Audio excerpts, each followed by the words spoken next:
there! I'm Squire Callahan Ridgeborn, almost a battle master, always a wizard. Tonight, I'm joined by Medvedus Stronkbac, a Paragon Scout from Crystal Groves. Med, welcome to the show. Good to be on the show, Callahan. I'm so excited to bring you in. When I was pre-conversing with Med about coming on the show and talking about Scout, you sent me a document about how to play Scout, and I read through it, and as I read through it, I was getting progressively more and more excited.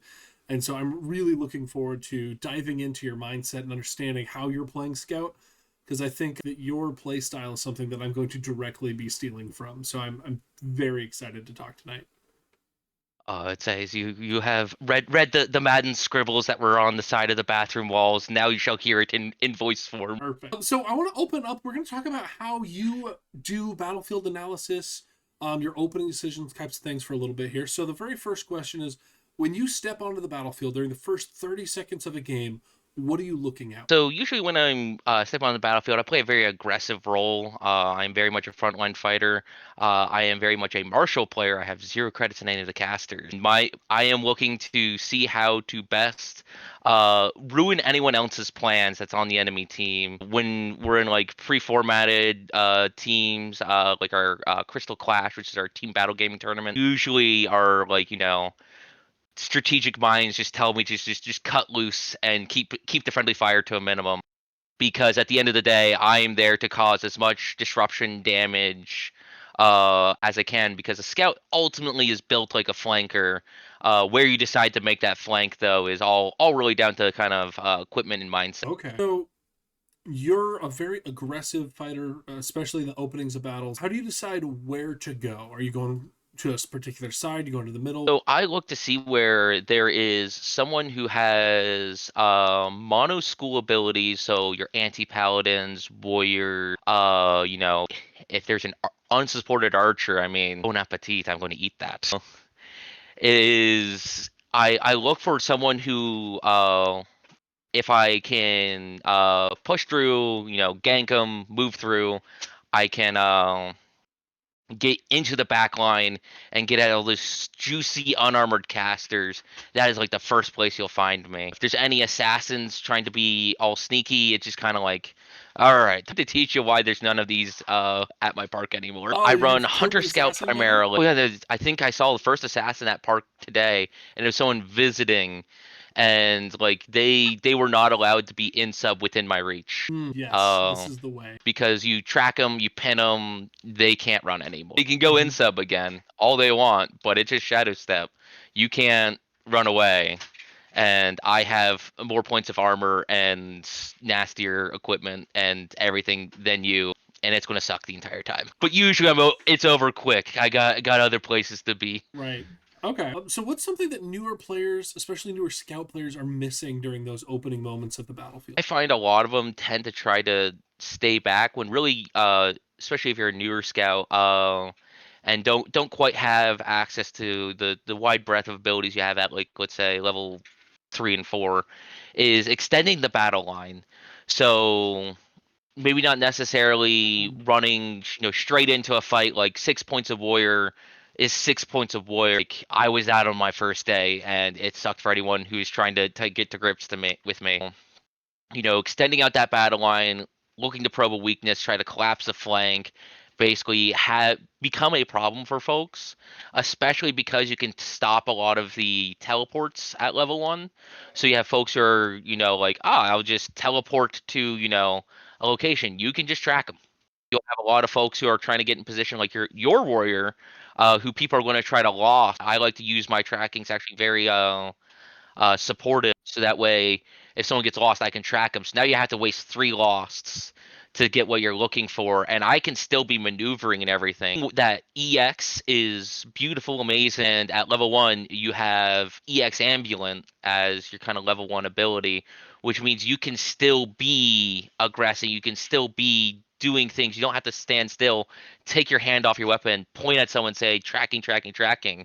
Like, I will be fighting someone, I will just track my teammate out, and I just hope they realize that I'm tracking them, because I'm in the middle of trying to get through someone. Yeah, absolutely. Okay. So I want to shift just a little bit and talk about the tactical role of scout in your mind. So for your play style, are you trying to kill players, or are you trying to inconvenience and delay them? What's your angle on the game there? First and foremost, my job is to kill. Inconvenience if it is more convenient for me. At the end of the day, my job is, there is no other state quite like dead as far as inconvenience to the enemy. You can't really do anything with that. Can't make call outs. You can't, strategize. I'm basically, taking something out of a structure. So that is ultimately a lot more convenient, especially, with lots of undead minions and healers. Like, you start to follow the person you just killed because they're going to go to their healer if they have, a red spot.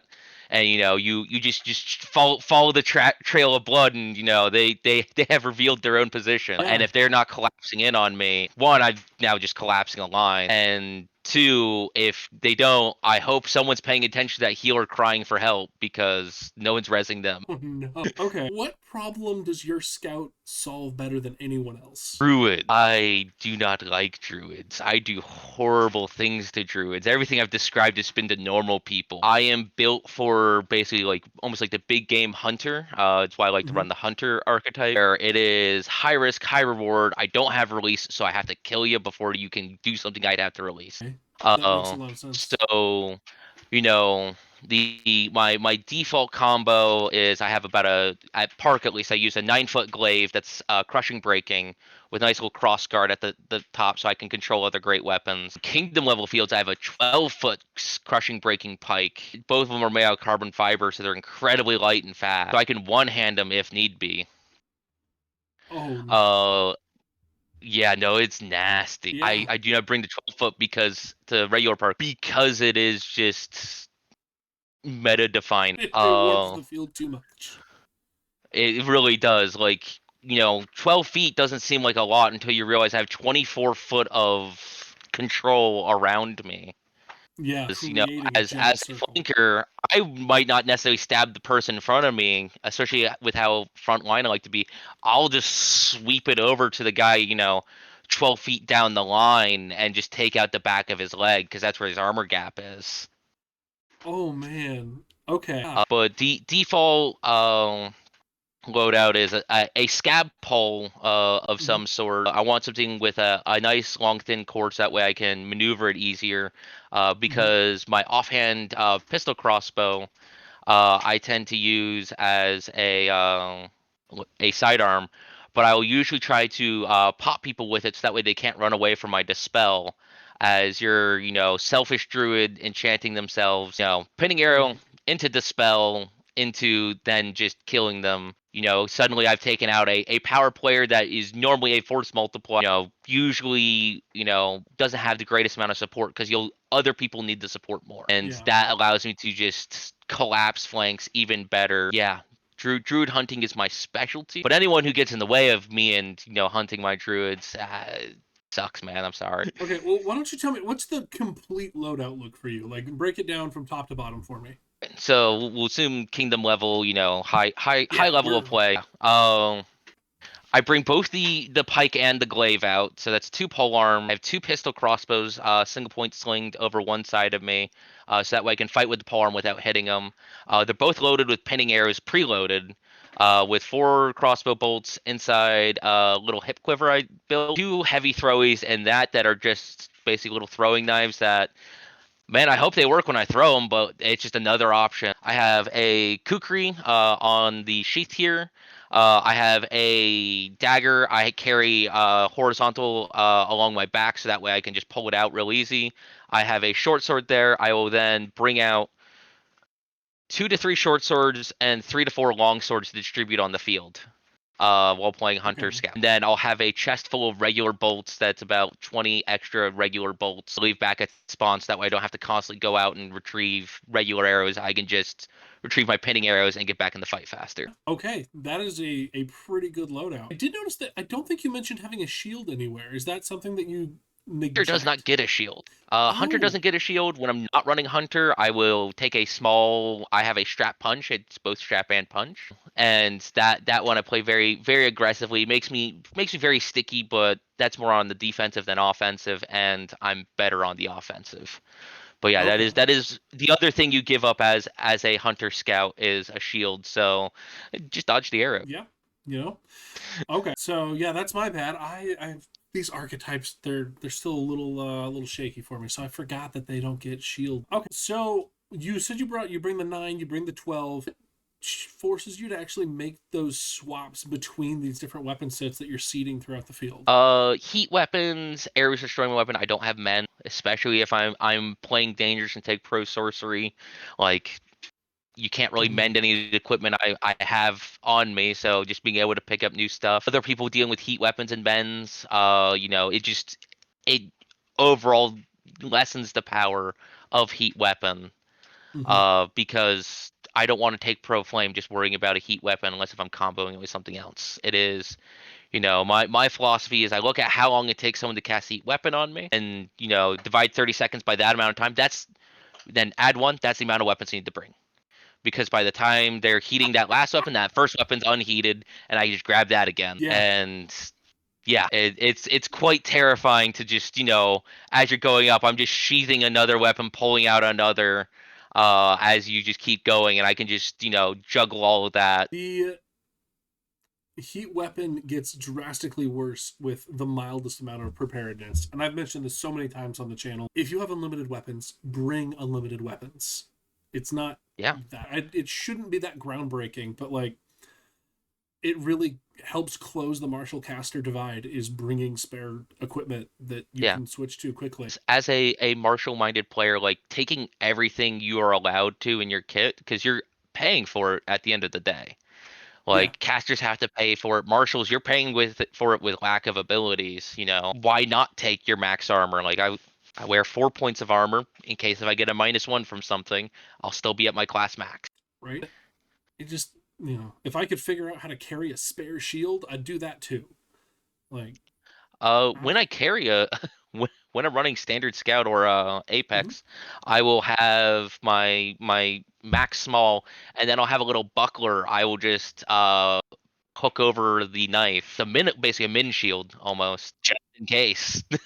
It's not going to get in the way of anything, but it's one of those just like, I have 8A fireball, or I have shield dropped and I do not feel like getting my shield. Pull out the buckler, just put it on there, and like, all right, Mm-hmm. I didn't hear no bell. Pulling a smaller shield, like I have a couple of blocks. They almost look like coffee mugs but they're blocks of wood with a handle sticking out. Hmm. They're not actual wood; they're foam painted to look kind of like wood, but they're Yeah. legal small shields. And I'll usually carry one of those. And if you've crush broke my big shield, I'll grab the small one. And even a min small shield still gives you a shockingly good amount of defensive ability. Like, Oh yeah, it's like it makes blocking the arrows harder, but at the end of the day, like you rely on that instinctual, just like, oh god, no, mm-hmm, like you follow the arc and just treat it, like a punch. The rest of the punch shield is just to get over reaction time. At the end of the day, you're just connecting with your hand.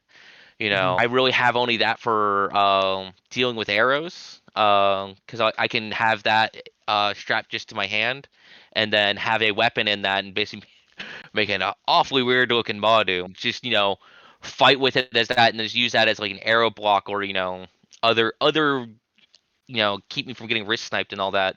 And it's just another tool in the toolbox, because I get access to small shields. Why would I take just one small shield? Shield destruction's everywhere. I destroy shields. Exactly. Okay. What's your realistic kill death ratio? Kill death ratio on a kingdom field is usually gonna be 3 to 4 to 1. Tends to be a little bit spikier, so it's I get 1 or 2, because I very much try to you know isolate a person, gank them, and then go get other folks. And so I can usually keep it positive, but when I get into that back line, it's a roll. Yeah, you get a big spike all at once. I can see that. And it's I'm not a good fighter. I'm just using all my abilities to its fullest, and making sure other people can't use their stuff against me, uh and just keep going. Yeah. Well, and sometimes you can be too good of a fighter for a battle game. I at Oh yeah. my very first park, I fought against a warlord on a regular basis that just was rubbish in battle games because if it wasn't one-on-one fighting, couldn't make the transition well. Like, And yeah, I am he like could beat the me every exact time, but opposite of that.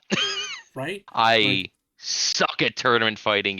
It's very very boring. Open Mhm. category is my favorite, where I'll run for like flow, great weapons, just Dark Souls it up. I'm not going to win. I'm having a laugh the entire time. And in battle games, I'm very much the same way, minus those types of ridiculous loadouts.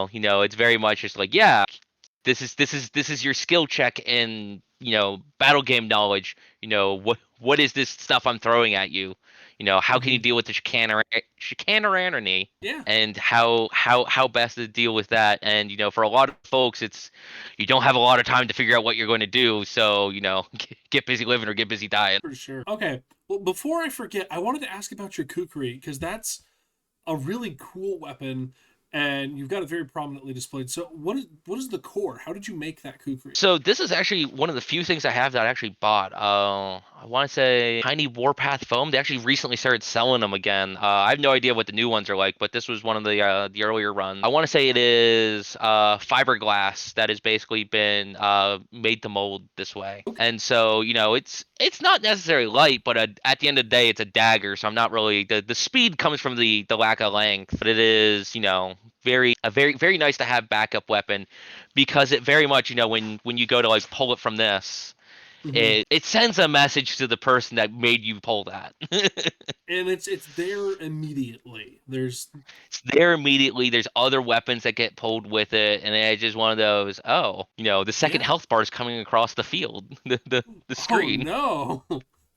Maybe I shouldn't have heeded that pole arm. Maybe that the pole arm was the mercy. The bull one was the mercy. Oh no. Okay. What do other classes misunderstand about the role of scout? A lot of people see scout as just on the flanks. You don't have the heaviest armor.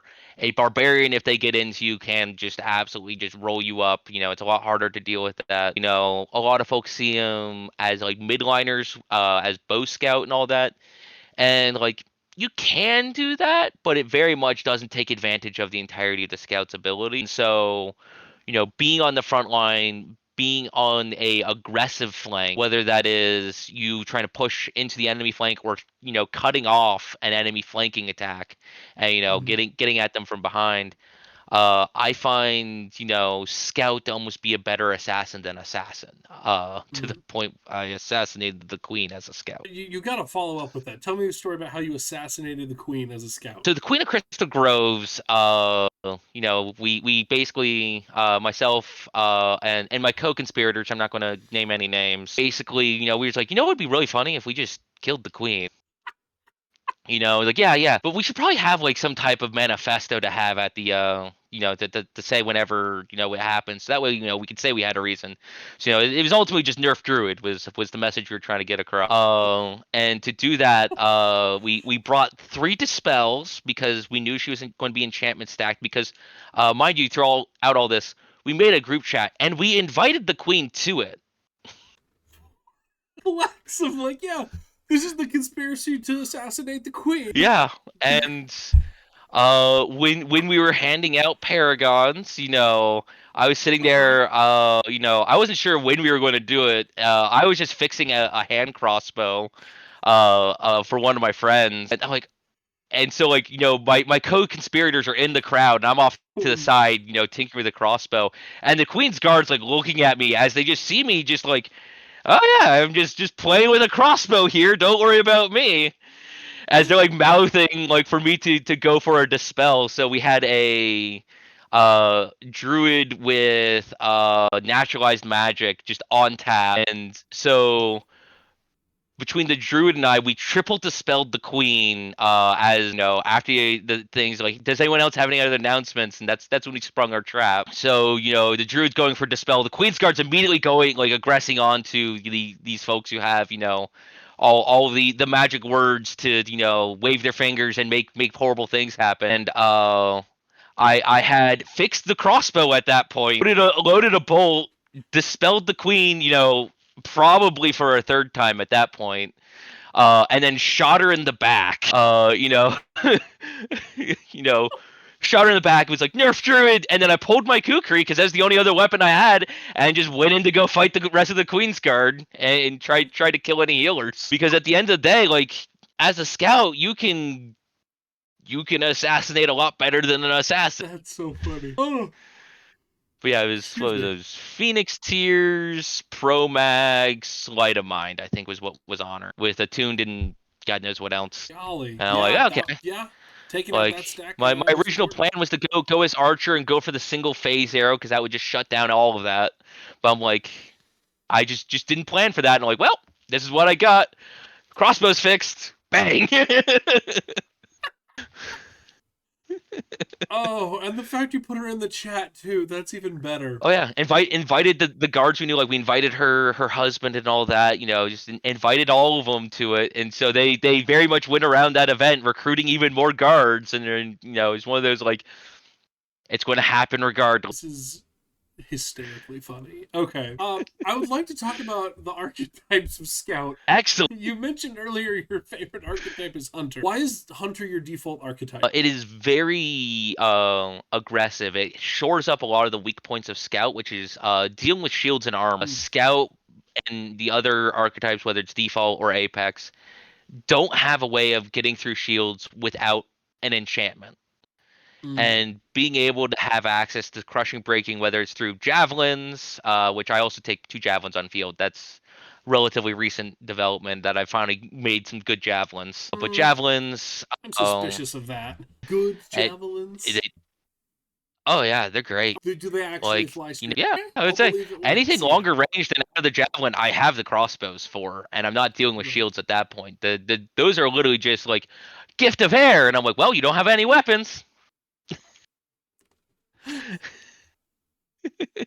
Oh, so that actually wouldn't trigger for would trigger Gift of Air still because it's a projectile at that point.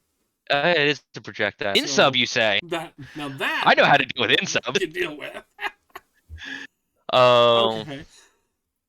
but yeah. So it is very aggressive. So I'm giving up my shields. I'm giving up releases, which tend to be my more, counter what other people are doing to me. Shields, I'm 50-50. Release does suck to miss. I will fully admit that. But that just means, you just have to be that much more aggressive with your pole arms. If you're running a speed pole that isn't scabbed, you're not really benefiting from everything you're getting. Running a shield crush armor break pole, uh, in order to chew through the shields, chew through the armor. Because as a scout, you have the most efficient ways of comboing to get through all of that. Even with like paladins and Bew shield, like you have ways to get through that you don't have to rely on other people necessarily to do, which is really nice to have on a flanker.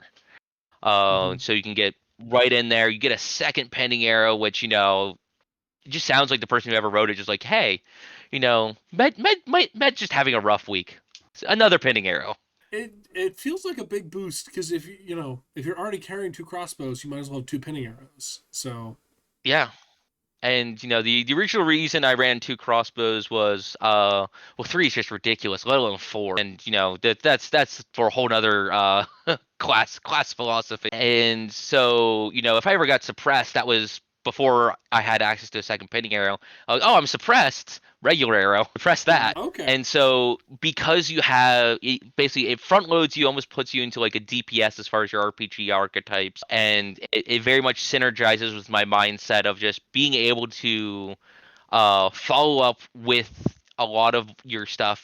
Dispel being the biggest one, in order to capitalize on it better.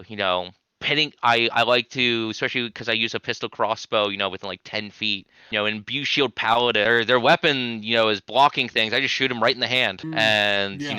Pro Mag and Bew Shield doesn't matter. That weapon's broken. They're disarmed and pinned, which means I then go into the spell, crush, crush, crush, break, break, break, break. Yep. Then you And got then, them. and then I got him like, Warriors harden. All right. Pinning arrow into that nice hardened shield you have there, dispel, crush, crush, crush, break, break, break. If you pop a second ancestral armor, you're not getting another harden. That was the thing I really wanted to get rid of. The ancestral armor is just, makes it take longer this way. They're just using up their resources at that point. Yeah. And if that's what they want to do, if those few seconds they feel are worth it, man, I hope you're blocking your other limbs in there to eat more of my time, because if not, that wizard who's trying to figure out what to cast on me because I haven't actually popped a resistance yet or my immunity yet. They they best be getting on that. Okay. So it very much front loads everything. It's a very who dares wins type deal. Because if you get, if you're playing passively, you get caught off your game, flat-footed. You're just going to crumple even faster because you have no defensive abilities. If you get stopped by a lightning bolt, you get to sit through the 60 seconds of the lightning bolt.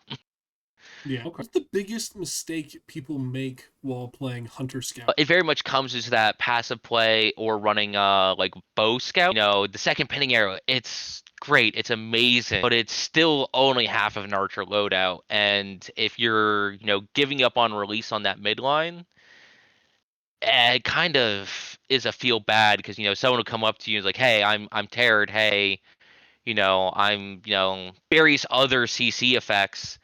You can't do anything about that. And it's a feels bad because I'll have someone as I'm like fighting alongside someone, they're like, "Oh, I've been stopped," and I'm like, "I can't do anything about that. Let me kill the person who stopped you." And if you're not doing that, preventing CC by just ganking the person that was CCing, you're you're giving up more than you're gaining because that release is that big. Not taking a scab pole arm, as I said before, like losing out on that shield crush armor break. If there are field javelins, you might not necessarily do the best with it, but like that is still a crushing breaking hit at range that might be outside of your scab grade. It is just another tool in your arsenal, and if you're not making those things, if you're not using them, they're just dead to you. You could just run. Ew. Okay. What type of battle game or situation would make you switch archetypes? Oh man, I mean, like take and hold tends to be where my hunter's the weakest. It doesn't mean I'm going to give up on it. It just means I'm just going to accept the fact that I'm going to have fun dying a lot. Hunter definitely doesn't have the defensive stickiness.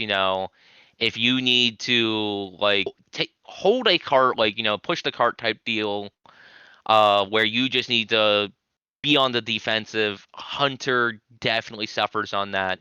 And if you find yourself, not enjoying your loadout, because I'll have a fun time regardless. Like I'm just happy to be wearing green. And I just love using my pole arms because they look very nice, fight very nice, and it's very satisfying to do all the hoo ha's with it. All the aura farming, as the kids would say. Okay.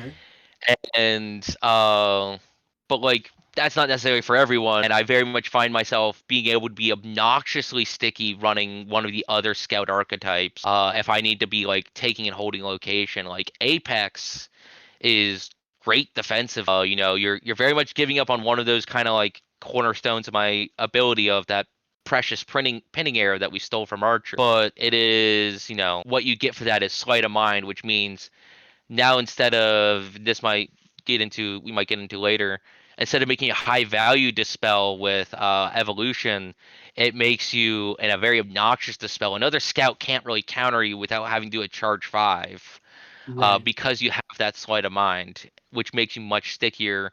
Regular scout is just very well balanced as far as being able to deal with a little bit of everything. All right. So our next segment is a little bit of a spicy section. This is called The Moment You Lose. And in these next three questions, you're coming down from on high to grant wisdom to the mere mortals who would dare challenge your opinion. Most common way players play Scout wrong. Playing them like you're like playing them as just a straight archer.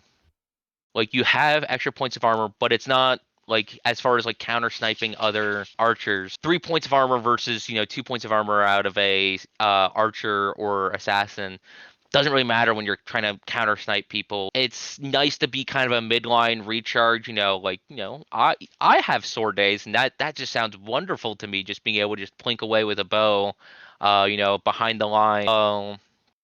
but I very much find people who just stay in that archetype, you could be better using it as a regular archer. Even without specialty arrows or anything, it is very much, without you putting that extra pressure on the front line because your release, your heal, even like mend on Apex, it's all EX. And so you can have both your hands full and tapping your foot to the side of someone else's foot and casting that spell while you're doing it, that is, you can put better pressure on because you can be up there, because you can still be fighting while doing your other things. Okay, I could see that. Yeah. Um, it is very much something I noticed. Like, if you want to just, Assassin's probably one of the best archers out there, except for Hmm. maybe like Druid, uh, where you have escape abilities. Where you can, oh, someone's rushing me. Well, I'm just not going to deal with that anymore. I vanish from sight and just, go retrieve your arrows within 50 feet. Yeah. Um, Scout really doesn't have that. Like, yeah, we have once per life Shadow Step. It's not chargeable. You can't be mobile with it. You very much lock yourself down. There's something to be said about if you can get a very nice flank off, be behind enemy lines with a bow. That's that is one of those. You know, they Yeah. don't even realize they're in your sights. Because you're not in the normal arrow spot. The normal arrow spot You're is over not. there, not And over you can here. also That's just a. shoot right down a shield line. Ooh. I just aim vaguely at that shield line, and that arrow is going to, Right. the little line of folks who are like support casting and casting over the kind of martial front line. You just have to aim vaguely in that area. You don't have to be a very good marksman, and being able to kind of set up your position that way is much more advantageous versus kind of staying in that midline, unless it's like a kill the captain type deal where you're like more there to stop teleport bombs and all that. Mm. But being just, unless if you're very specifically doing that where you're on bodyguard role, you should protect the queen better, honestly. Uh, you should be using your abilities. Your downtime should be used for. Okay. So you'll often see me on kingdom level fields. Like I have a standard bow. I actually converted all my arrows into crossbow bolts, and I run a scavenger bow, where I will just be charging and just between my charging of everything, be plinking arrows back at the enemy. While I'll take a breather, because fighting in armor in July sucks even for me. Yeah. Okay. I hadn't thought about a scavenger bow. That's a good idea. Because then you're really equipped for any scenario. Yeah, and I run two of those just in case someone does that because I don't have men. Okay. What kind of behaviors make a fighter easy pickings for you? Overconfidence is a slow and insidious killer, as a great man once said. I often like to go warlord hunting, because you're kind of very confident. As you said, where it's they suffer in battle games. Being a well-rounded everything. Like I'm not the best fighter, I'm not the best caster, but goddamn, when I do both, it sucks. Okay. Um, but yeah, and it is one of those things of being unsupported, like finding an anti-paladin who's just like, I'm just going to tear everyone on a flank. All right, well, I'm going to take pro death, I'm going to pin you, and I'm going to kill you. And Hmm. about it. And on top of that, like God forbid someone gives me void touched, I'm going to steal life you and charge Okay. my dispel. Ooh. Yeah, void touched is one hell of a drug and probably should get touched up a bit. What feels really powerful to new players but stops working? On Scout, that will be an interesting one because Scout very much builds into itself. Hmm. Like I find myself using every single bit of my level 1 kit all the I'll say if you're starting at level 1 using 3 points of armor, it feels like a god's like oh my god, I can just, not have to worry about 3 shots per location. Whereas once you start getting to high levels, it's kind of like, all right, well, I have all this extra mental math I have to do. Hmm. Uh, but that's the martial life. You could have it worse. You could start day 1 with 6 points of armor. Yikes. That would That be was me. rough. They handed me a purple sash and told me to get to it. Oh no. I loved every second of it. but that might. Uh, but yeah, I would say is I guess it's definitely the armor. You know, I honestly find Scout almost feels like the things I used to disregard at low levels feels more powerful at high levels. So like in my beginning philosophy, I just didn't care about shields at all. You know, but then I got a max small, and I'm like, I'm a big dude. I can block a lot of me by just, strapping this thing and basically treating it almost like a punch, just covering here. And so I can just intercept, get in, and just start shanking people. If and so yeah, Scout, like there's nothing at lower levels that feels necessarily powerful besides maybe the armor. But even Okay. then, you're kind of middle of the road. Yeah, I could see that. And the problems you have at level 1 are still the problems you have at level 6 and Paragon Hood. Of like, a barbar doesn't care if you're wearing 1 or 3 points; it's gone. Right. So don't get hit by. Okay. I want to shift gears, and we're going to talk about micro decisions, positioning, ranges, things like that for a little bit here. So, what is your internal signal that you need to disengage from an area or a fight? Usually when I'm dead, that's usually a pretty good time to disengage. I want people to be trying to disengage from me. Okay. Um, there are moments where it's like, we had like capture the flag game where, I didn't need to fight anyone. I just needed to protect the flag bearer, in which case, yeah, I was moving backwards fighting for that one. Because I just needed to protect the flag bearer with, just my body size to block any projectiles, and my pole arm to kind of fend off people. And the one person who's able to slip by me, I just shot in the back with a pinning arrow. There you go. And that stopped them. And it's very much going to be more battle game dependent. Because usually the only time I start disengaging and falling back, is either when I'm dead or I'm in your spawn. Okay. How do you decide when you need to be drifting around the field versus stay anchored in one area? Usually it's going to be more of my teammate depend on that. I'm going to like, oh, these guys got it. Like I'm not contributing anything to this fight that isn't going to happen. Maybe half a second slower. I have Syl, Dax, and Soup all just chain casting, and I'm like, well, these people aren't doing anything anytime soon. They're all, CC'd to the hell and back, and anything I do to aggress will actually probably undo some insult Oz or something. I don't need to be here. So, it's very much if my teammates have something handled, I can then go exert Mm-hmm. other pressure, because then, you're kind of in that catch 22. Do I deal with the incredibly aggressive scout who's, gunning for the druid? Or do I deal with this just absolute horrid amalgamation of CC that is slowly just walking up the field, ambulanting everything?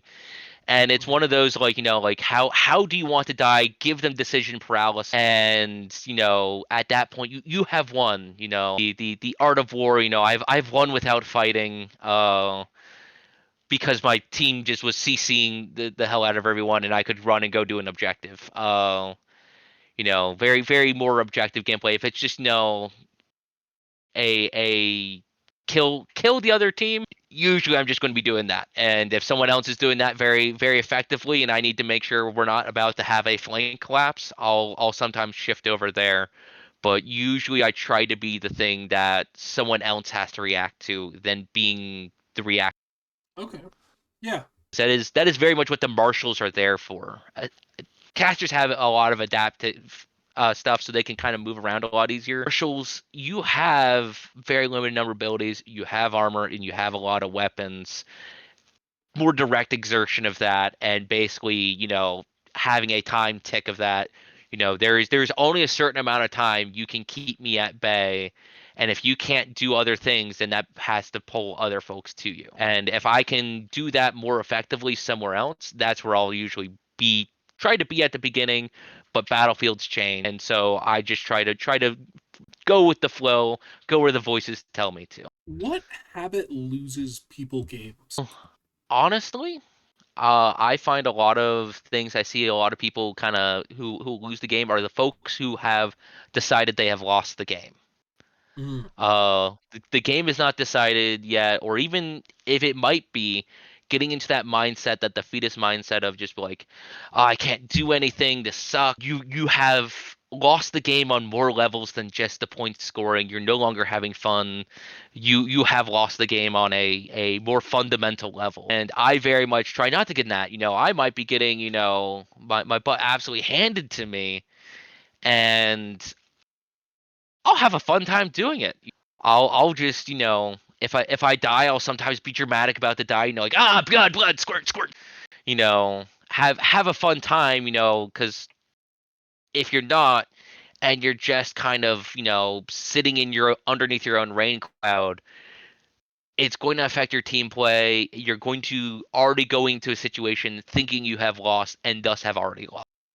Okay. Go into it with, like, yeah, I got this. You all can stand back. Doesn't matter if it's true or not.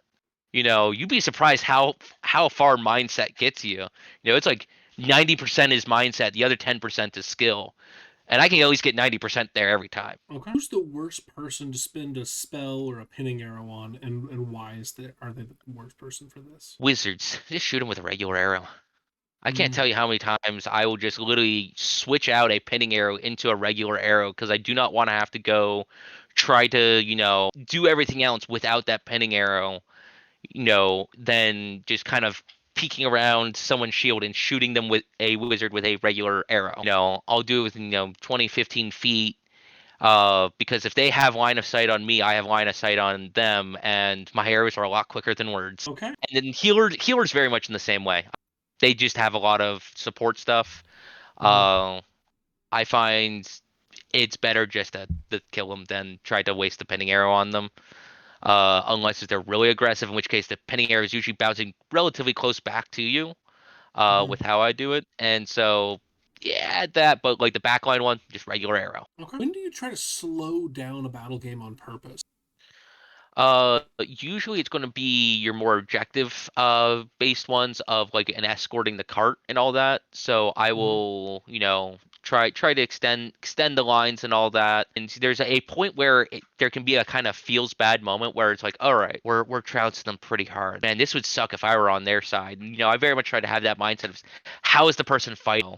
Are they smiling? Having a good time? Because I talk about going in and just clearing shot, but like everyone's having a smile whenever I'm doing this because, I'm a goofy guy and, slowing down that battle game, trying to uh have folks do that is kind of like one of those things of this game is going by. I can only go out to park once a week. That's the only time we have park.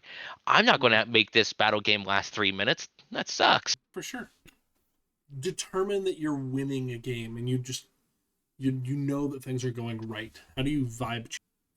Uh, Usually it's whenever I end up in a lot of like one-on-one duels where it's almost like I feel like I'm just juggling people out of spawn, where one person will spawn, run at me, get sent back to spawn. The next person's already respawning at that point, and it's kind of one of those like, all right, like they aren't like holding. It's one of those things of, if everyone's CC'd, I can just be like, all right, well, I'm going to teach some of the new players to charge and can't, because this is going to make their lives a lot easier, you know, and kind of when I have such downtime between fights and it's just kind of standing around waiting for an objective to be completed, that's one of those just like, all right, I don't need to be aggressive. I can, go do my Paragon thing and teach people how. There's been a couple moments where I'll teach enemy players how to do things. From other classes. Yeah. Because I very much in the old healing can, I used to have to people talk me through that. As I'm healing that person, which very much in my mind was always hilarious. Of just like, all right, so how do I stop the bleeding, type deal. And as they're just like, sword cut, mace smash, arrow trap, like that type of deal. There are moments where I'll start playing a lot looser. I'll heal enemies. Like, all right, you had really good spirit in that. Get back in there. They when someone goes the leg and leave them, and I'm like, no, no, no. All right, see the druid on my side. It's not okay if I kill him, but I'll look the other way. No druid is safe. No druids are safe anywhere. I love it. Let's talk about defense and surviving bad scenarios for a little bit. On the defensive side, and I guess on the like just in general, but what enchantment changes your playstyle the most?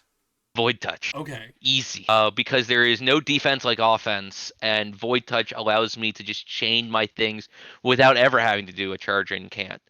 Mm-hmm. The rest of the immunities is just all right. Yeah, cool. I'll take pro sorcery, but I can still shadow step and release myself because everything I have is EX, and that shadow touch only affects magical, and I don't have anything that's magical. Yeah, well, and you can stack like because it gives you death, sorcery, and spirit schools, I believe, right? Yeah, death, sorcery, spirits. You can't heal yourself. Even greater heal doesn't go through that. Then you It can grab curses you, like which means you pro can't get flame. banished. I would say so. It's either pro command or pro flame, and that's just dependent on what I'm going against. Like going against a warlock, a damn shame. Pro flame, void touch. Usually they'll go pro command though, because the only two flame spells I'm really worried about is lightning bolt and heat weapon, and I already have heat weapon, solved. Walking onto Mm-hmm. the field and uh lightning bolt, yeah, sure, but that's one spell versus agoraphobia Right, versus versus insult, which is less of a problem on default scout, sucks on hunt. for sure. But there's lots of a command can get you really messed up because of that, but you have a already EX patch, and you can also be given something like Flame Blade on like default scout, which Flame Blade, Void Touch, Pro Command. Congratulations, I have Pro Mag, but the fun parts. And shield crushing armor break, and you can't heat my weapons, and your lightning bolts do nothing, and it's a feel bad and a great moment for another scout to dispel you. For sure, and they need to because that's a lot of Yes. trouble on one spot there. Listen, God made all men, but the spell made a me. 100%. Uh, and yeah, so I really try not to use evolution that because it feels more like a wins more button. Mm-hmm. Usually, just running feels the best as far as like I'm not winning because I have magical BS. I just there is some counterplay to it. And like wounding me in the leg, man, that sucks when I'm void touched. I can't do anything with that other than try to steal life someone to heal, and for that I have to kill them or eat a teammate as they walk by. Yeah. And um yeah, like void touch is one of those big things because take default scout for example. I have tracking, dispel, and release all on charge that can all be steel lifed, recharged. And if I'm trading 1-to-1 on using, like dispel will be the biggest one I'd want because it's charge 5. Everything else will come back on life.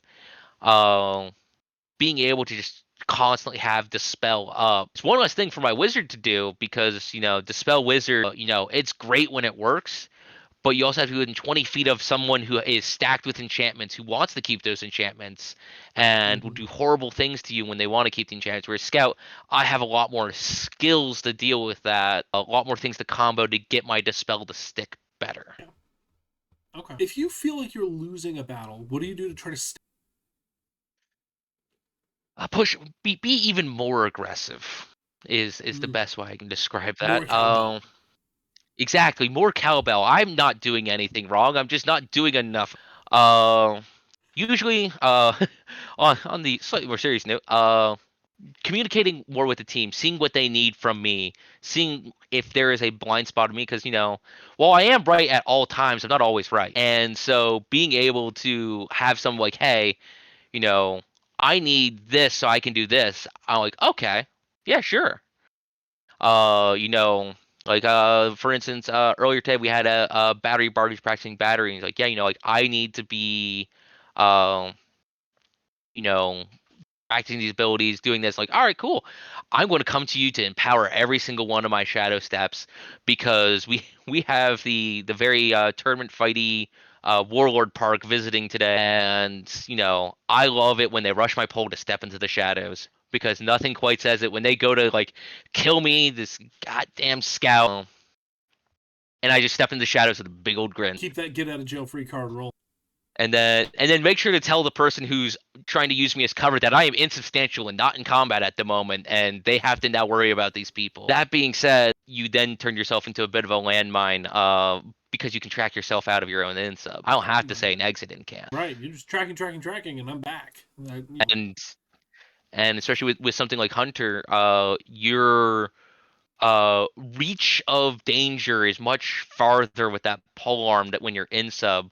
So when you come out, I could have my pole arm over here and track myself as I'm swinging it over, you know, covering Oh 20 feet no. of ground. Yeah. And now suddenly, oh yeah, I just stabbed the person who walked past me, who, I know is a problem, but isn't wearing any armor there. I'm just going to gap shot him. Yeah. And being able to kind of set myself up as that landmine. A lot of folks would be like, hey, like I need defense here, and that is my way of being defense. I'll just need someone else to do it while I'm doing shenanigans, lest our battery bard get eaten by the barbarian. Yeah, for sure. Okay. And so usually almost all your problems can be solved with good team communication and enough aggression to break down the other team's communication. Okay. Speaking about communication, what information do you prioritize calling out? Usually states, if someone's frozen, someone might not be able to tell they're frozen when they're extending over, and I'll be like, yeah, don't worry about them. They're frozen. Mm, Don't worry about them. They're insult odd.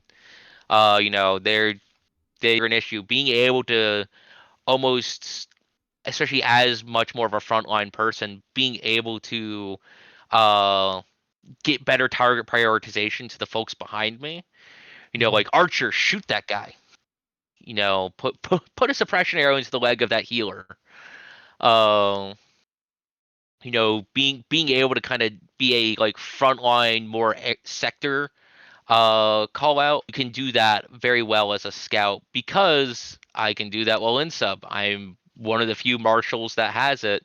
The other being assassin, and assassin has a type of player that Mhm. they could do so much more with their in sub. They could go into a battlefield commander role, just blink in the middle in your midline, and now suddenly you can be in sub and be helping direct everything without having to worry about anything. I think there's a big problem with Assassin where the type of player drawn to the name Assassin is not the type of player that should be playing Assassin.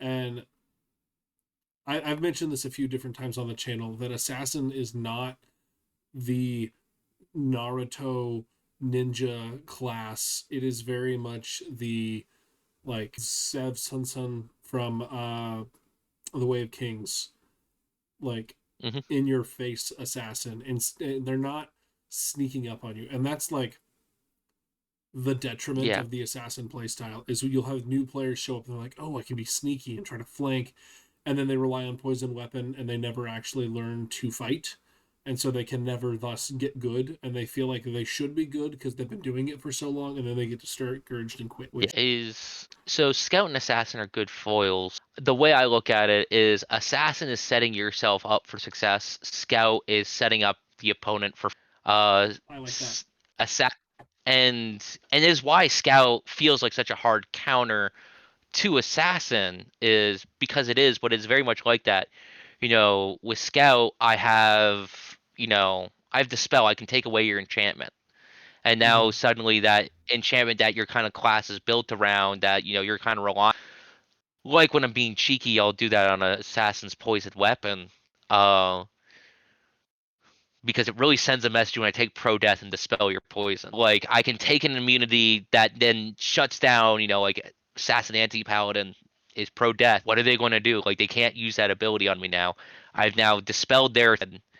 and I'm controlling how they approach me, which is much better for a like assassin style where it's like isolate your enemy and get them, versus how assassins actually built is more for advantageous positioning to start your fight. Yeah. If you're sneaking up behind someone, it doesn't matter if you're in sub or not. No. When I'm sneaking up behind someone, as a 6'3" polearm user, Like, they're not going to notice me.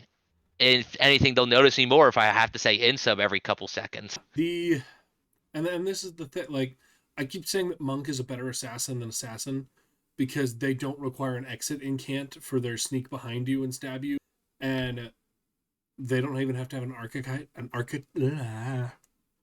They don't even have to have an archetype to make it rechargeable. Yeah. And they get just as much armor as assassin. I mean, not literally, but practically for armor breaking Yeah. purposes, they have the same amount. Yeah, I would say Same thing. one versus 2 points. There's a difference from a martial, but also great weapon versus no great weapon. Like, a great Right. weapon is a much better assassin weapon than any of the weapons assassin gets, bar maybe light throwies. But even then, that's more just, you're having fun throwing the little balls at people and, giggling while doing so, which, game recognizes game. It's funny. And there could be good assassins out there with those light thrown. They're just Yeah. yeah, I just wouldn't build an assassin archetype kind of you around have them. to right. They should have built an archetype around them, but the archetype they built around them suck. Yeah, it says I forget that's what that archetype's built around. Right, and yeah, if you get a throwy kill, you can get back a per life ability that is a little bit difficult to use. Like, oh, like, Yeah, I would say it's like I would rather it be almost like wound based.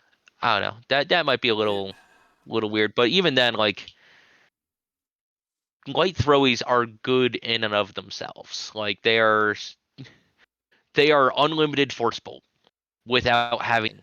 if you wanted to make that archetype feel extremely overpowered, just say they can only use light thrown, and then give them coup de grace unlimited, and then like, That'd be oh fun. yeah, that's the whole plan. Is I'm going to throw these small throwaways. I'm going to coup de grace you if I happen to wound you, and then I'll assassinate you. That that's all they want. It'd be hysterically funny. Maybe give them a dagger or something. But people are trying to make it work. They'd make it work. It'd be great. For the other like the other assassin archetype with being able to recharge your in sub abilities, it's just for bow assassin. That Yeah, that's it what is, it's it for. is one of the best assassins out there, or best archers out there. I'd argue better than regular archer Mm-hmm. because you can just go and retrieve all your arrows, reposition, more importantly, because its positioning is more important than Yeah, with you trickery, can. you never have to leave in sub. You can just Yeah, you know blink, pick up all the arrows within 50 feet, go to the edge of my blink, pick up all the arrows with 50 feet. and mind you, it's a 50-foot radius, so Yeah, it's pick up all my arrows within 100 feet because it's you're it's going pretty right into the big. middle. LARP arrows do not go that far. If you blink, go to the center of the line, blink again, you can get them all. You're like, but that's a different. If you're out there and you are a bow assassin that's making master use of the spy archetype, get in my DMs because I'll bring you in and we'll talk about it because I feel like it's got to be good, and I Yeah, haven't seen anybody make use of it out here yet. So, yeah. It very much like you.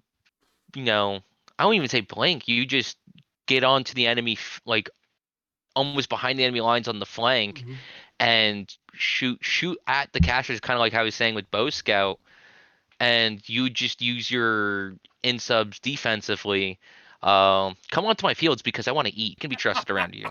Let's talk about some of the ways you've grown personally. What break of yourself so you could get good? Relying on my pistol crossbow as almost a primary. Mm, When I first started Scout, I very much ran sword and shot. I'd have the pistol crossbow in an offhand, long sword in this hand, and I would use the longsword almost defensively to give me space to reload the pistol crossbow because it would go click click punk. Yes, it's nice to when you have that warlord who's opening up his shield arm and you just get him right in the tummy. You know, mm-hmm. it's satisfying, but you can do so much more doing other things and having that pistol crossbow as an option, not necessarily as a Okay. um that very much shifting my mindset away from I still very much do crutch on my pinning arrow in there. Indiana Jones fighting the sword fighter, like, wow, yeah, you're a better for sword fighter than me. Bang. Right. Pinning arrow. All right. Well, I just took away your footwork. um, Okay. and so getting out of the mindset of this is my prime, the crossbow is my primary, the sword is the offhand, and kind of switching it around. The moment it clicked was when I, basically swapped them in hand. So now my sword is in the primary hand, and the crossbow is in the offhand, and I use cross-guarded flat blades that I build. Okay. And I had notched someone's sword, so it was sitting on the blade and the crossguard, wide parried it to the side using a nice long reach, and then just with the pistol crossbow on my belt, kind of like unhooked it because I just had a little hook used to put it on when I only had the one, and just brought it over and then shot their hands wielding the weapon. Like it all just clicked to me. I'm like, oh, I can just kill this disarmed person. Okay. Seeing it more as a Yeah. utility rather than just being like, oh yes, I can't fight, I have to reload. It's like, no, I need to get in there so that way I can reload while they're all respawning. Okay. Yeah, for sure. And Uh, I see that also a lot with regular archers where it's like, oh, I need to make space to shoot my bow. Getting into that mindset of trying to disengage to do the thing that you think would be most effective when what's actually most effective might be just dropping your bow off to the side, drawing two swords, and getting stuck in. okay. Yeah. All right. So, what are you currently working on or trying to improve? I'm actually currently trying to improve my more traditional archery. I am have been described as an arch heretic by other archers, which is funny because it has arch in it. Because I very much do, I am, Western style crossbow, uh, you know, gunshot noise.mp3, way of archery of, anything beyond like 25 feet isn't the problem. Like, it just isn't my problem anymore. I'm not shooting Yeah. at that. Being able to kind of get into the more, I have my horse bow, getting more into the mindset of like how to kind of get onto that flank. I did it once and I'm like, ooh, that felt kind of good. I could try to do it again. Yeah. And kind of learn that type. And that's something I'm going for with because my next two paragons I'm trying to go for would be either warrior or archer because they kind of both are an augment off my two paragons being scout and paladin. They're kind of offsets off of that play style where it's kind of widening the breadth without necessarily completely changing mindset. Right. Yeah. So, what separated you and took you from being a good player to being a great player? Ending how broken EX is.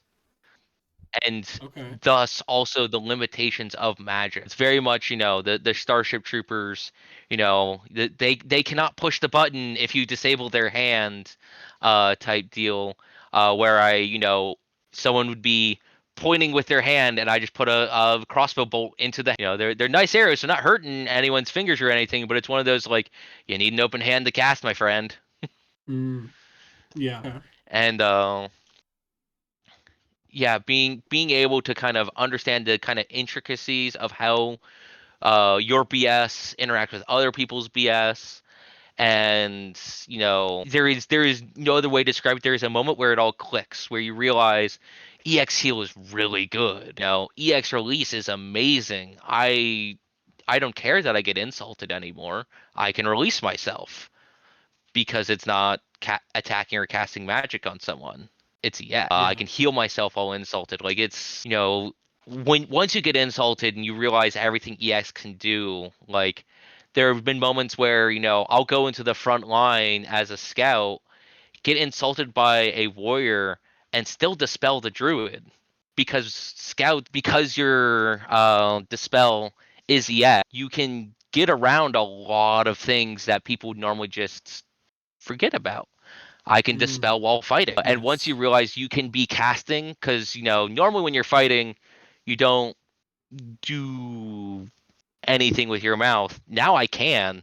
Just got to make sure my feet are planted other than track. And considering you get you know, a pretty good feeling for how EX works as far as you know, from level 1. You get EX heal as your looked apart. You get EX ambulant tracking at level 1. You can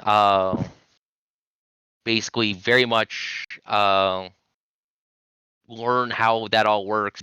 My eureka moment was on hitting level 3 of Scout back before they did the changes, back when we only had a blessing, adaptive blessing. And, I, for 2 years, only was level 3 in Scout. I didn't have pinning arrow yet, so once per life hold person never made sense. Evolution just always was a feels bad. And just once you hit that level 3, and you start using every single one of your abilities per life, that was that click moment of, like 24 credits or so into Scout, and I'm like, oh, this is how this works. Oh, this is how I can make it work. Being able to kind of see how everything builds on top of itself, and kind of synergizes with itself, very much sets you up for success in Amtgard itself. Scout interacts with almost everything in the game, much more than any other martial. Yeah. Okay. How do you practice outside? So the most amount of practice I do outside of park, in the backyard, I will practice snap firing with the pistol crossbow, because that is always fun to just do the Han Solo, just bang. Mm-hmm. The most amount of practice I do, because I'm not a particularly good fighter. It's going to sound bad. I don't want to learn how to LARP fight because of my HEMA background. I don't want to have to unlearn a lot of things I was taught Mm. that way. And so I find the best thing you can do as a martial player is condition in your armor. Mm. I will walk Brutus here in my armor at night, to kind of get used to moving in my armor, running with the dog and all that. If you're just putting on your armor when you're at park day at events, that's the only time you're wearing armor, you're going to suffer so bad. It's going to suck the entire time. You're going to be sore, you're going to overheat. It's just going to suck the entire time. Mm. So, because of that endurance, because of that stamina, you have to kind of get used to. Practicing outside of that with sword fighting is just kind of it's nice. It was a great way to get warrior credits back in the day.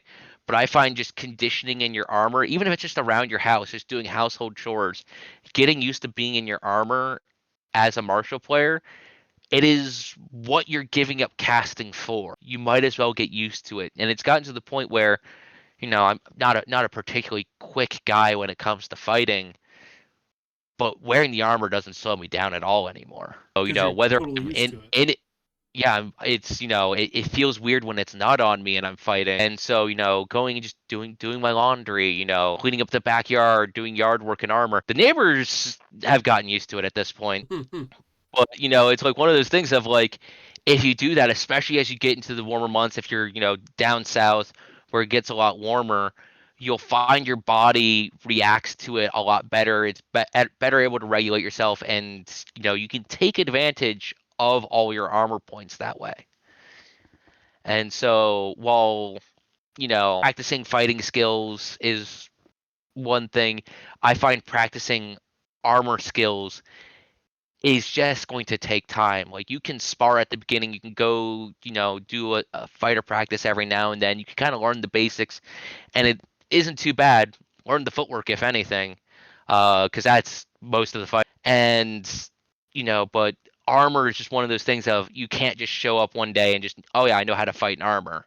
It's something you have to consistently do, and it's a good workout. You'll find yourself becoming much stronger. Always practice your charge incants. The charge incant might be the most important incantation in the entire. Especially on Scout, because Void Touch, it lets you cheat, but not everyone's going to give you Void Touch, because some people don't want to have the Geneva folks send you a letter. Okay. Well, we're coming towards the end. I've only got 2 sections left, and so the second to last section is our rapid fire spicy questions. Quick answer. You ready? All right. Excellent, yes. What's common advice for beginners that you disagree with? Um, Ooh, yeah, this is a good one. A lot of folks tell folks, oh yeah, just need a short sword and all that. If you're going into martial scout, get Gambison. There'll be loner swords. Everyone has swords. Everyone does swords. Don't worry about swords. Get armor early. Start wearing it. Start getting used to it. It's going to feel like a sweatsuit to begin with. It's definitely going to be stinky and get used to kind of maintaining it. But the sooner you're at that, the better off you'll be for the rest of your martial archetype career and even into, like Bard if you want to go armor Bard. Starting off with that kind of being your first investment. Great advice because it's also an easy look the part, easy 2 points of armor under the new system, and it's just going to allow you to stick in the fight longer rather than just being called dead at your first chest stab. They have to chew through you. It very much extends the engagement time someone has to deal with you, and as a low level player, that is a great opportunity to learn exactly how they're killing you, is if they have to do it a couple. Yeah, for sure. What should a fighter be ignoring that new players fixate on? So things that players fixate on that fighters should ignore is more, do not worry necessarily about what your teammate behind you is doing, like what other folks are doing. Just focus on the moment. Focus on kind of your little radius of threat. If someone is describing something near you, slow down. You're not going to win every fight, especially when you're beginning. I cannot tell you. I showed up day one as in full plate and chain, 6 points of armor, with no weapons, and someone handed me a purple sash. I didn't know how any of the casting worked, but I can tell you, I got to figure it out the old-fashioned way by having everything casted on me, which is how I know all the incans. Yeah. And so you know taking time, realizing you're not going to win every fight. You're not going to start off with that 4-to-1 kill death ratio. You'll get there once you start realizing the strengths and weaknesses of things. There are moments where you just have to, you have to learn to lose, and doing that well will just help your mindset and kind of get you coming back every week. And there will be a moment where it clicks, and suddenly Callahan's messaging you on Discord saying like, "Hey, I want an interview." Okay. What spell do people rely on too heavily as a crutch? Oh, Icy Blast Shatter. Oh my god. I Yes. understand I crutch on Pinning Arrow a lot, but there's at least counterplays. I try to teach people to shield drop it, so that way I have to waste both my Pinning Arrows on you. But Icy Blast Shatter, like, let me tell you, the first time I ran pro sorcery and they're like, you can't do that. I mean, it sucks. I'm losing out on most of my abilities, but like you don't know what to do otherwise. Icy Blast Shatter is a big one, and the other one I see is like Lycanthropy. The Shield Crush is not armor break. You still have to go through all of my armor. Yeah. And a lot of people kind of crutch on the pro command, basically better barbar and a compact enchantment that is lycanthropy, and not really realizing it is very good, but once you lose out on it, you kind of are very out of position and very squishy. What do people blame for balance that's really a skill issue? Oh, for scout or in general? In general, or scout, whatever you want. Okay. I would say is it's really going to come down to your martial caster divide is definitely there, and I'm not going to ever deny that. It is one of those things where there are so many people who sit there and be like they'll get Icy Blast Shatter, and yes, it's very powerful. Battle Mage will have to amulet it. It definitely drives it up to another level. But being aggressive, do not just sit there and take spell. That's not how tanking works. You are literally just playing. You're playing into big caster if you're doing that. You need to be aggressive. You need to be gaining ground. They might get an Icy Blast off on me, but I'm already, put myself in a very disadvantageous position where if someone greater releases me before you can get a shatter off, I'm a problem. Being able to kind of make the most out of your plays and not just sitting there and trying to take it. It's part of why I see a lot of warriors struggle because, like, yes, I'm the tank, and it's like, all right, well, they just used hold person on you, which is a first level spell. And they have completely shut you out of any fights. Mm-hmm. Yes, they haven't killed you yet, but like you haven't tanked anything. You have just kind of made it inconvenient for your own team because they're kind of depending on you as far as that team balance. Being able to aggress, break through, make sure that you're keeping the enemy off balance. That is my martial mindset. All right. What do you have any hot takes about Scout that people will disagree with? I think if you don't have access to a pinning arrow, just run Apex. It is a better base scout than base scout. You lose out on the dead level of uh evolution because you get sleight of mind, which is excellent. And once per life mend is much easier to use than a once per life magical hold person. So if you can't take advantage, whether like out in California, because I know there's some parks that you can't like use bows in and whatnot. If you can't take advantage of pinning arrow, that is a great archetype to go into. You'll find yourself having a much funner time being able to play with your entire uh set of skills and abilities than you do on base scout. Evolution is just needs to get changed, and I think should Hard just be agree. sleight of mind based on scout, and just rebuild Apex to be like the magic armor class, so that way we can nerf druid. Ooh, you had me at Nerf Druid. Right?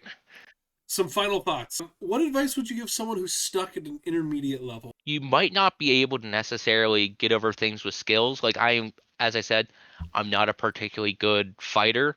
I am just relying on BS to win a lot of my engagements. I have a ridiculously long scab pole arms and all that. You can going outside the normal just battle game stuff, going into the craft, being able to kind of understand how to build gear, you can find yourself being able to solve problems almost in a Batman style as Scout, where you can, oh, I have this issue. I'll just build something that will fix that. And if you can kind of get into that mindset, like you'll find yourself kind of being able to maybe not necessarily jump a skill gap, but make it so you can kind of crutch on some of your equipment, and kind of get past that hurdle, getting past that mind block. Me discovering the single point slings on my pistol crossbows really helped me get into that mindset of not using the pistol crossbow as a main weapon, but as a sidearm. Yeah. Okay. What mindset do you think separates high level players from lower level players, regardless of what class they're? At the end of the day, you're here to have fun in Amtgard. It's a game, have fun. Like, you don't need to win every single engagement. You don't need to, to crush the enemy team's spirits. You need to have fun. And if you're not doing that, there's a lot more fun ways to, get a good workout if that's what you're looking for. If you're not having fun doing this, like we're out here swinging foam swords and shouting funny magic words at each other. Have fun with it. Like make friends and kind of just, you know, don't take it too seriously. I can't tell you how many times where I'm just like, oh, yeah, I'll probably just die doing this, but I'll do it anyway. I'll run into the siege kraken with the pro mag I was just given. Oh Absent. no. Well, Okay. man, that sucked. And the biggest thing is when you make mistakes like that, you learn from them. Don't beat Mhm. yourself up. Just like, oh, I'm stupid. Learn from it. Laugh, because that other person just had a great moment. That Kraken didn't get to do anything in that area, but they got to kill the Paragon Scout with Pro Mag, Yeah. Okay. who thought it'd be funny to go poke the Kraken. Like understand that your moments where you lose is another moment someone wins, and that might be their feel good moment. And it is a good balance of both. If someone's watching this video from Crystal Groves and they want to learn more about your play style, they want to reach out to you, how's the best way to get a hold of you? You can find me on Discord. I'm both in the Kingdom Discord chat and on the Rising Sun Station Discord chat. You can reach out to me through there. You can say my name like 5 times in a mirror on, a Wednesday, usually around a like 16th or 17th, and I'll usually crawl out of the walls then. But that one might be a little disconcerting if you live with other people. But very much feel free to reach out if you come out. I fight out of Rising Sun Station, right at basically and now resting. And I will talk your ear off on Scout. I am martial minded. If you want caster advice, I can give you some absolutely horrible caster advice, and some just absolutely the worst lists you could possibly do. If you come out on April 1st, it's our day of wrong. It's the one time a year I will play casters, and it is wrong. Okay. Well, last question.